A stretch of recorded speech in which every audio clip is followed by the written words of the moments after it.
നമസ്കാരം. ഞാൻ സിനിമ വിഷൻ്റെ പുതിയൊരു വീഡിയോയിലേക്ക് ഏവർക്കും സ്വാഗതം. ഇന്ന് നമ്മൾ പറയാൻ ഉദ്ദേശിക്കുന്നത് 2 സിനിമകളെക്കുറിച്ചുള്ള റിവ്യൂവും കൂടാതെ മമ്മൂക്കയുടെ ബസൂക്കയുടെ വിശേഷങ്ങളുമാണ്. സിനിമയെക്കുറിച്ച് പറയുകയാണെങ്കിൽ ആദ്യ ചിത്രം പറയുകയാണെങ്കിൽ ഉള്ളൊഴുക്ക്. ഉർവശി ചേച്ചി അതിമനോഹരമായി പെർഫോം ചെയ്തിട്ടുള്ള ഉള്ളൊഴുക്ക് തീർച്ചയായിട്ടും കുടുംബസമേതം കണ്ടിരിക്കേണ്ട ഒരു ചിത്രം തന്നെയാണ് ഉള്ളൊഴുക്ക്. മനുഷ്യ മനസ്സുകളിലെ നിഗൂഢതകളായ ഒരുപാട് കാര്യങ്ങൾ നമുക്ക് പരസ്പരം തിരിച്ചറിയാൻ പറ്റാത്ത അവസ്ഥ ഉണ്ടാകാറുണ്ട് മനുഷ്യൻ്റെ ജീവിതത്തിൽ. നമ്മെ ചിലർ തിരിച്ചറിയില്ല, നമ്മൾക്ക് അവരെ തിരിച്ചറിയില്ല, അവരവർക്ക് അവരുടേതായ ചില ന്യായങ്ങളും ന്യായീകരണങ്ങളൊക്കെ ഉണ്ടാവും അല്ലേ?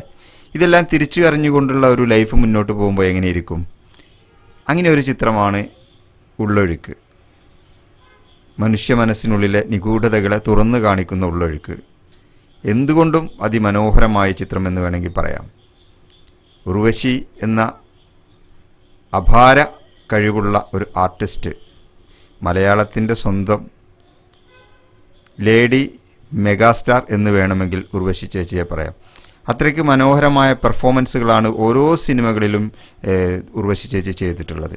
അത്തരത്തിൽ മറ്റൊരാൾക്കും പകരം വെക്കാൻ പറ്റില്ല എന്ന് തോന്നിപ്പിക്കുന്ന തരത്തിലുള്ള പെർഫോമൻസാണ് ഉർവശി ചേച്ചി ചിത്രത്തിൽ ചെയ്തിരിക്കുന്നത്. കൂടാതെ പാർവതി നന്നായിട്ട് തന്നെ പാർവതിയും പെർഫോം ചെയ്തിട്ടുണ്ട്.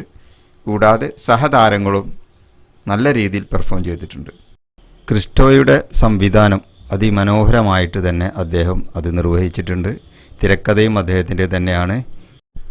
ഷഹനാസ് ജലാലിൻ്റെ ക്യാമറ അതും ഈ സിനിമയ്ക്ക് വലിയൊരു മുതൽക്കൂട്ടാണ്. പിന്നെ കിരൺ ദാസിൻ്റെ എഡിറ്റിംഗ്, സുശീൽ ശ്യാമിൻ്റെ സംഗീതം, ഇതെല്ലാം കൂടെ ചേർന്ന അതിമനോഹരമായ ഒരു കലാസൃഷ്ടി തന്നെയാണ് ഉള്ളൊഴുക്ക്. തീർച്ചയായിട്ടും ഇതൊരു തിയേറ്റർ എക്സ്പീരിയൻസിൽ കാണേണ്ട ചിത്രമാണ്. ഫാമിലി ആയിട്ട് തന്നെ നമുക്ക് കണ്ടിരിക്കാൻ പറ്റുന്ന അതിമനോഹരമായൊരു ചിത്രമാണ്. മറ്റൊരു മനോഹരമായ ചിത്രമാണ് നടന്ന സംഭവം. സുരാജ് വെഞ്ഞാറമൂട്, അതുപോലെ തന്നെ നമ്മുടെ ബിജു മേനോൻ, ഇവരെല്ലാവരും അതിമനോഹരമായി പെർഫോം ചെയ്തൊരു ചിത്രം തന്നെയാണ് നടന്ന സംഭവം. ഇതിലെ ചെറിയ ചെറിയ വേഷങ്ങൾ കൈകാര്യം ചെയ്തത് മുതൽ കുട്ടികളുടെ ഭാഗങ്ങൾ വരെ അതിമനോഹരമായിട്ട് തന്നെ അത് സ്ക്രീനിൽ പകർത്താൻ സംവിധായകന് സാധിച്ചിട്ടുണ്ട് എന്നുള്ളതാണ് സത്യം. ഈ ചിത്രം നമുക്ക് ഏത് രീതിയിലാണെങ്കിലും ഇരുന്ന് ആസ്വദിക്കാൻ പറ്റുന്നതാണ്. സുരാജ് വെഞ്ഞാറമൂട് സീരിയസ് വേഷങ്ങളിൽ നിന്ന് തിരിച്ചു വീണ്ടും നമ്മുടെ കോമഡി ട്രാക്കിലേക്ക് വരുന്നതിൻ്റെ ഒരു ഭാഗമായി ഒരു ചിത്രം കഴിഞ്ഞു നമ്മൾ കണ്ടു, ഗർ. അതിനേക്കാൾ ഒന്നുകൂടെ നന്നായിട്ട് പെർഫോം ചെയ്യാൻ സുരാജ് വെഞ്ഞാറമൂടിന് ഈ ചിത്രത്തിലൂടെ സാധിച്ചിട്ടുണ്ട്. കുടുംബസംബന്ധമായ വിഷയങ്ങളിലൂടെയൊക്കെ കടന്നു പോകുന്ന രംഗങ്ങളൊക്കെ അതിമനോഹരമായിട്ട് തന്നെയാണ് ഈ ചിത്രത്തിൽ ചിത്രീകരിച്ചിട്ടുള്ളത്. ഈ ചിത്രവും നമുക്ക് ഫാമിലി ആയിട്ട് കണ്ടിരിക്കാൻ പറ്റുന്ന ചിത്രമാണ്. മലയാളത്തിൽ ഈയിടെ ഇറങ്ങിയ ഒട്ടുമിക്ക ചിത്രങ്ങളും ആവറേജും അതിന് മുകളിലാണ് നമ്മൾക്ക് തന്നിട്ടുള്ളത്. അതുകൊണ്ട് തന്നെ മലയാളികൾക്ക് അഭിമാനിക്കാവുന്ന ഒരു വർഷം തന്നെയാണ് 2024. ഇനി പറയാനുള്ളത് നമ്മുടെ സ്വന്തം മെഗാസ്റ്റാർ മമ്മൂക്കയെക്കുറിച്ചാണ്.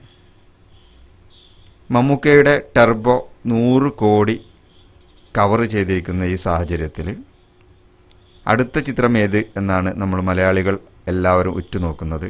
അതെല്ലാവർക്കും അറിയാം, ബസൂക്ക. ഈ ചിത്രം ഓണത്തിന് റിലീസിനെത്തുന്നു. പുതുമുഖ സംവിധായകൻ ഡീനോ ഡെന്നീസാണ് ഈ ചിത്രത്തിൻ്റെ സംവിധായകൻ. പ്രശസ്ത തിരക്കഥാകൃത്തും നോവലിസ്റ്റുമൊക്കെ ആയിട്ടുള്ള കല്ലൂർ ഡെന്നീസിൻ്റെ മകനാണ് ഡീനോ ഡെന്നീസ്. പുതുമുഖങ്ങളായ സംവിധായകരെ ഒട്ടനവധി മലയാളത്തിന് പരിചയപ്പെടുത്തിയ ഒരു അപൂർവ താരമാണ് മമ്മൂക്ക. ഇത് തമിഴിലും തെലുങ്കിലും എല്ലാം മമ്മൂക്ക ആവർത്തിച്ചിട്ടുണ്ട് എന്നാണ് സത്യം. കഴിവുള്ളവരാരാണോ അവരെ ഉയർത്തിക്കൊണ്ടുവരുന്നതിൽ മമ്മൂക്ക എന്നും മുൻപന്തിയിലാണ്. ഇത്തരത്തിൽ പുതുതായി കൊണ്ടുവരുന്ന സംവിധായകനാണ് കല്ലൂർ ഡെന്നീസിൻ്റെ മകൻ ഡീനോ ഡെന്നീസ്. 100% ആക്ഷൻ ത്രില്ലർ മൂവിയാണ് ബസൂക്ക. മമ്മൂക്കയുടെ ഭീഷ്മ പർവം നമ്മൾ കണ്ടു. അതിമനോഹരമായ പെർഫോമൻസ്, ആക്ഷൻ രംഗങ്ങളെല്ലാം അതിമനോഹരമായി ചെയ്തു. ഇത് മാക്സിമം ആണെന്ന് കരുതിയ നമ്മളുടെ മുമ്പിലേക്കാണ് ടർബോയുമായി മമ്മൂക്ക എത്തുന്നത്. വീണ്ടും നമ്മെ വിസ്മയിപ്പിച്ചു. ടർബോ ഇപ്പോഴും ജൈത്രയാത്ര തുടരുകയാണ്.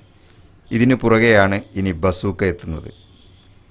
ബസൂക്ക ഓണം റിലീസായി എത്തുന്നത് പല വമ്പൻ ചിത്രങ്ങൾക്കും ഒരു പേടി സ്വപ്നം പോലെയാണ് ഇന്നുള്ളത്. നോക്കാം ബസൂക്ക എന്തൊക്കെയാണ് ഇനി മലയാളത്തിൻ്റെ അഭ്രപാളികളിൽ ചെയ്യാൻ പോകുന്നത്, ഇന്ത്യൻ സിനിമയിൽ ചെയ്യാൻ പോകുന്നത് എന്ന്. ഓക്കെ, ഈ എപ്പിസോഡ് ഇവിടെ പൂർണ്ണമാകുന്നു. ആരും സബ്സ്ക്രൈബ് ചെയ്യാൻ മറക്കരുത്, ലൈക്ക് ചെയ്യാൻ മറക്കരുത്, കമൻറ്റ് ചെയ്യാൻ മറക്കരുത്. നിങ്ങളുടെ ലൈക്കും കമൻറ്റും സബ്സ്ക്രൈബും ഒക്കെയാണ് ഞങ്ങളെപ്പോലുള്ളവരുടെ വിജയം. ഓക്കെ, അടുത്ത എപ്പിസോഡിൽ വീണ്ടും കണ്ടുമുട്ടും വരേക്കും നന്ദി, നമസ്കാരം, ജയ് ഹിന്ദ്.